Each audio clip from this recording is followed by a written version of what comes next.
Hello students, hope you all are doing well.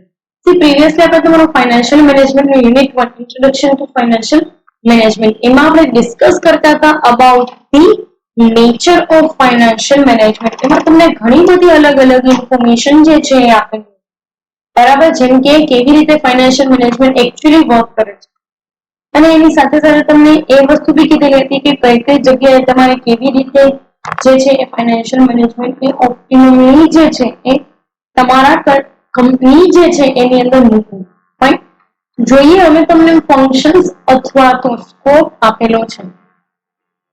એક વસ્તુ તમે સમજી લો, કોઈ પણ વસ્તુનો સ્કોપ ઇટ મીન્સ કે એ વસ્તુ જે છે એની ઊંડાણપૂર્વક એની ડેપ્થનેસ બરાબર કેટલું ઇનડેપ્થ તમે એક કન્સેપ્ટની અંદર એક પર્ટિક્યુલર ટોપિકની અંદર કામ કરી શકો છો એનો સ્કોપ બને છે બેઝિકલી. બરાબર, સેમ વે તમે જેમ મેં તમને આની પહેલા બી સમજાવ્યું હતું, ફરી પાછું કહું છું કે તમે કોઈ પણ પ્રકારનું કોમર્સ સાયન્સ લો છો અથવા તો ગ્રેજ્યુએશન કમ્પ્લીટ કર્યા પછી કોઈ પણ જે છે એ બેચલર્સ નો કોર્સ કરો છો તો એમાં તમે જુઓ છો ને કે આમાં સ્કોપ કેટલો છે, જોબ ઓપોર્ચ્યુનિટીઝ કેટલી છે. સેમ વે તમને અહીંયા જે છે એ સ્કોપ આપેલો છે અથવા તો આપણે એવું કહી શકાય કે ફંક્શન્સ આપેલા છે. જોઈએ ટ્રેડિશનલ અપ્રોચ જે છે એને શું કહેવા માંગે છે, બે બેથી તમને અપ્રોચ આપેલા છે, કે ટ્રેડિશનલ વે, બીજો આપેલો છે મોડર્ન વે. બંને અપ્રોચીસ જે છે અલગ અલગ વે થી કામ કરે છે. Let us focus over to that part. Traditional approach is about the scope of the subject in its initial stage of evolution. The scope of the subject was very narrow when it came into existence as a separate branch of academic study.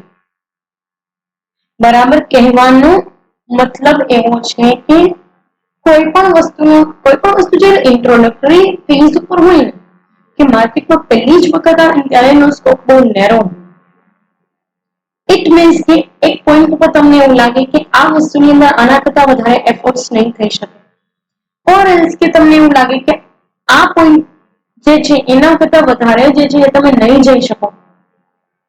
પણ પછી જે છે તમે જેમ જેમ એ વસ્તુની અંદર આગળ વધો છો તમને આઈડિયા આવે કે ના, this is the whole one new idea and this particular things came with so many opportunities. પાંચસો જોઈએ શું કહેવા માંગે છે એ લોકોનું કહેવું એવું છે કે જ્યારે ટ્રેડિશનલી વસ્તુ એન્ટર થઈ આપણા ઇકોનોમિક જે છે અથવા તો ઇકોનોમીની અંદર ઇકોનોમિક એન્વાયરમેન્ટ કહી શકીએ અથવા તો ઇકોનોમીની અંદર ત્યારે આ વસ્તુ જે છે એ બહુ નેરો હતી.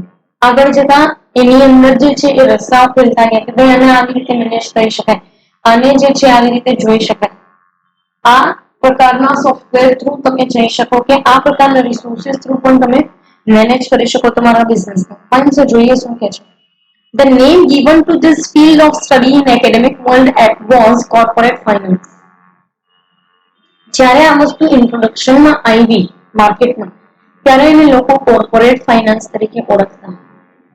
કોર્પોરેટ ફાઇનાન્સ એટલે બેઝિકલી એ લોકો છે ને ખાલી અને ખાલી બિગ બિઝનેસ જાયન્ટ હોય એની અંદર જરૂરિયાત જે કંઈ પણ પૈસાની હોય એને સેન્ટ્રલાઇઝ કરીને એ લોકો કન્સેપ્ટને જોતા. બરાબર, આગળ શું કે છે તમને તો કે only corporate enterprises were covered in the scope of the subject, meaning the concern of the subject corporate finance was financing only corporate enterprises. The finance function covered only one aspect, with procurement of funds. It consisted of the following three interrelated aspects connected with acquiring and administering the funds from the outside. કહેવાનો મતલબ એવો છે કે એ લોકો પહેલા જે છે એ આ વસ્તુને બહુ એક સિંગલ કન્સેપ્ટમાં જોતા. અને સિંગલ કન્સેપ્ટ એટલે બેઝિકલી ફાઇનાન્શિયલ મેનેજમેન્ટ એ લોકો એવું માનતા કે કોર્પોરેટ મોટા કોર્પોરેટ હાઉસીસ હોય એમાં જ જરૂરિયાત પડે અને એમાં બી એ લોકો સૌથી વધારે ઇમ્પોર્ટન્સ જે છે એ પ્રોક્યુરમેન્ટ ઓફ ફંડને આપતા. કેટલા લાંબા સમય સુધી તમે એ ફંડને તમારા બિઝનેસની અંદર ઇફેક્ટિવલી હોલ્ડ કરીને રાખી શકો છો. બેઝિકલી જેને તમે જનરલ રિઝર્વ કહેતા, સામાન્ય અનામત, બરાબર, એનું એક સ્વરૂપ. ફાઇન, તો એ લોકો એ જ વસ્તુને માનતા કે ખાલી પ્રોક્યુરમેન્ટની જરૂરિયાત છે, એનાથી વિશેષ કાંઈ નથી જોતું. પણ એની અંદર બી ત્રણ જેટલા જે છે કન્સેપ્ટ આપ્યા કે કેવી રીતે તમે ફંડને અક્વાયર કરી શકો છો અને કેવી રીતે એને એડમિનિસ્ટર કરશો. એડમિનિસ્ટર એટલે બેસિકલી સાચવી રાખશો. ફાઇન, તો એ એક વસ્તુ જે છે આની અંદર તમને આપેલી છે. જોઈએ કઈ ત્રણ વસ્તુ આપેલી છે. First, institutional arrangement. Second, financial instrument. And third, relationship between firm and source of fund. બરાબર. પહેલું તમને કે છે ઇન્સ્ટિટ્યુશનલ અરેન્જમેન્ટ એટલે ઓર્ગેનાઇઝેશન ઓફ કેપિટલ માર્કેટ. દરેક કન્ટ્રી હોય ને એની અંદર કેપિટલ માર્કેટ હોય જે બેસિકલી સોર્સ ઓફ ફંડ અથવા તો રિસોર્સ ઓફ ફંડ તરીકે કામ કરે છે બિઝનેસ, જેને તમે કેપિટલ માર્કેટ કહો છો. એમાં વેન્ચર કેપિટલિસ્ટ લોકો બી આવી જાય છે, બેન્કિંગ ઇન્સ્ટિટ્યુશન આવી છે, કોઈ ડિબેન્ચર જે છે એ તમે ઇશ્યુ થ્રુ કરી શકો છો. એવું માર્કેટ કે જેમાં તમે share market through fund raise કરી શકો. એવું માર્કેટ કે જે તમને સૌથી પહેલો એટલે કે ફર્સ્ટ એન્ડ ફોરમોસ્ટ સોર્સ આપે છે તમારા બિઝનેસમાં ફંડિંગમાં. સેકન્ડ તમને કીધું છે financial instruments means to collect fund. કયા ઇન્સ્ટ્રુમેન્ટ તમે જોવા માંગો છો? ઓનરશિપ ઇન્સ્ટ્રુમેન્ટ પણ હોય છે, ડેટ ઇન્સ્ટ્રુમેન્ટ પણ હોય છે. ઓનરશિપ એટલે ઇક્વિટી પ્રેફરન્સ વાળી વસ્તુ, ડેટ ઇન્સ્ટ્રુમેન્ટ એટલે ડિબેન્ચર. બરાબર. વેન્ચર કેપિટલિસ્ટ પણ ઓનરશિપનો જ એક જે છે એ ભાગ કહી શકાય. આવા વીસથી તમે ફંડ કલેક્ટ કરી શકો છો. ઘણા બધા મીન્સ હોય છે. બરાબર. જેનાથી તમે પૈસા જનરેટ કરી શકો. પબ્લિક થ્રુ પણ કરી શકો, પબ્લિક ઇશ્યુ થ્રુ. બરાબર. તો એ બે એક વસ્તુ તમને અહીંયા આપેલી છે. લાસ્ટમાં તમને કીધું છે તો relationship between firm and its source of fund. પૈસા અને તમારી પાસે જે કાંઈ પણ સોર્સ ઓફ ફંડ અવેલેબલ છે એ બંને લીગલી તમારા માટે કેટલા સારા સાબિત થઈ શકે ને એ વસ્તુ બહુ ઇમ્પોર્ટન્ટ છે. ડેટ ઇન્સ્ટ્રુમેન્ટ થ્રુ પૈસા જનરેટ કરવા કે બેંક પાસેથી લોન લેવી કે વેન્ચર કેપિટલિસ્ટ જે છે એની પાસેથી હેલ્પ લેવી, તમામ વસ્તુ છે ને એમાં સૌથી મોટો રોલ તો તમારા ફોર્મનો છે. તમારી ફોર્મ જે છે ને એ કેટલી ઇફેક્ટિવલી સોર્સ ઓફ ફંડ જે છે એને કલેક્ટ કરી શકે છે. That is the most important part. આગળ જોઈએ શું કે છે લોકો. The requirement of fund arises only at a time of occurrence of an episodic event such as merger, amalgamation, restructuring, liquidation, etc. પૈસા છે ને એની જરૂરિયાત તમારે ત્યારે જ ઊભી થશે જ્યારે તમારે બહુ મોટી અને મેજર ઇવેન્ટ હોય. અધરવાઇઝ તમે તમારો પ્રોફિટ જે છે એને રિટેન કરી અને તમે બેઝિકલી તમારો બિઝનેસ ચલાવી શકો છો. Retention of profit. પણ બહુ મોટી ઇવેન્ટ થાય છે, તમારો ફોર્મ જે છે તમારે એક્સપાન્શન કરવું છે, આખી ફોર્મને રિસ્ટ્રક્ચર કરવી છે, કોઈ બીજી ફોર્મ સાથે તમારે મર્જ થવું છે કે કોઈ બીજી ફોર્મ સાથે તમારે અમાલ્ગમેટ કરવી છે તમારી ફોર્મ,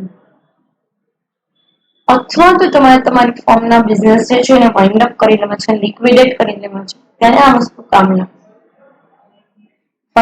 એક વસ્તુ જે છે આની અંદર તમને આપેલી limitations of traditional approach. Internal decision makers need to ensure the most profitable use of firm's financial resources. But traditional approach completely ignored internal decision making. Internal looking out view or insider view. It means traditional approach was outsider looking approach. કહેવાનો મતલબ એવો છે કે આ લોકો છે ને internal decision મેકિંગને appreciate જ નથી કરતા કે તમારા જે કોઈ પણ ઇન્ટરનલ મેનેજમેન્ટના લોકો હોય એ લોકો કેટલું સાઉન્ડલી તમારો ફાઇનાન્સ મેનેજ કરે છે ને તમે ધ્યાનમાં જ નથી.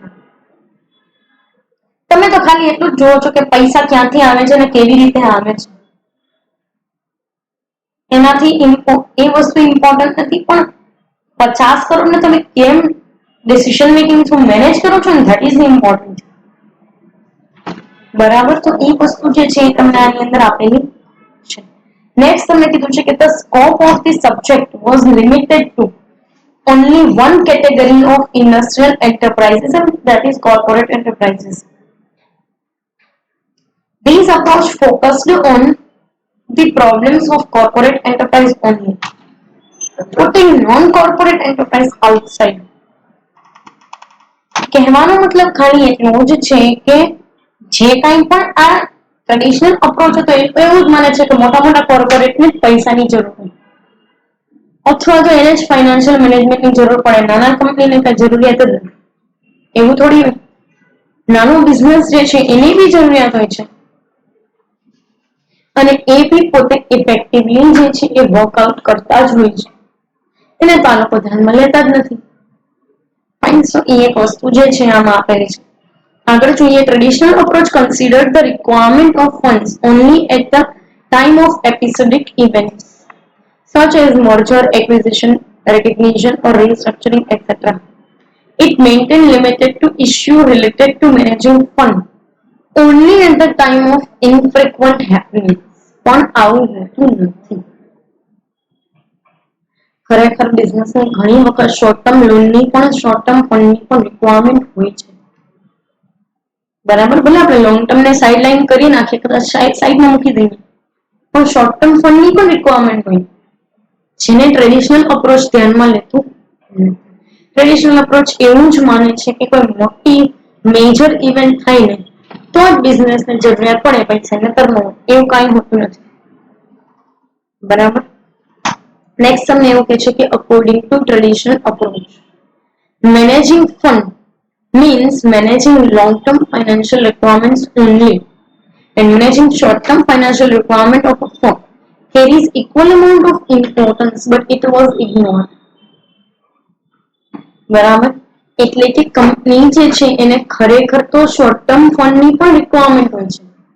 એવું જરૂરી નથી કે લાંબા ગાળે તમારા પૈસા જોઈએ. મેં જેમ કીધું તમારે ક્યારેક 6 મહિના માટે પણ પૈસાની જરૂરિયાત હોઈ શકે છે તમારા બિઝનેસને મેનેજ કરવા માટે. તો એને તાલુકો ધ્યાનમાં લેતા જ નથી. લાસ્ટ તમને કહે છે કે there are two significant dimensions involved in the management of fund. પહેલું તો છે પ્રોક્યોરમેન્ટ ને બીજું છે યુટિલાઇઝેશન, જેમાં આ લોકો ખાલી પ્રોક્યોરમેન્ટ ને જ જે છે એ ધ્યાનમાં લે છે. ખાલી પૈસા સાચવી રાખવાથી મતલબ નથી તમે કેટલા સારી રીતે, કેટલા ઇફેક્ટિવલી, કેટલા પ્રોફિટેબિલિટી થી એને યુટિલાઇઝ કરી શકો છો ને, એ બી ઇમ્પોર્ટન્ટ વસ્તુ છે જેને આ લોકો કમ્પ્લીટલી જે છે ઇગ્નોર કરે છે. એની સાથે સાથે એ લોકો એ વસ્તુ ઇગ્નોર કરે છે કે અલોકેશન કેવી રીતે કરવાનું છે ફંડનું. પૈસા હોવા ઇમ્પોર્ટન્ટ નથી, કેટલી સારી રીતે તમે એને અલોકેટ કરી શકો છો ને અલગ અલગ જગ્યાએ, એ વસ્તુ પણ ઇમ્પોર્ટન્સ ધરાવે છે. અને એને રિલેટેડ તમને અહીંયા કીધું છે. તો આ જે છે તમને લિમિટેશન્સ એને રિલેટેડ જ આપેલી છે.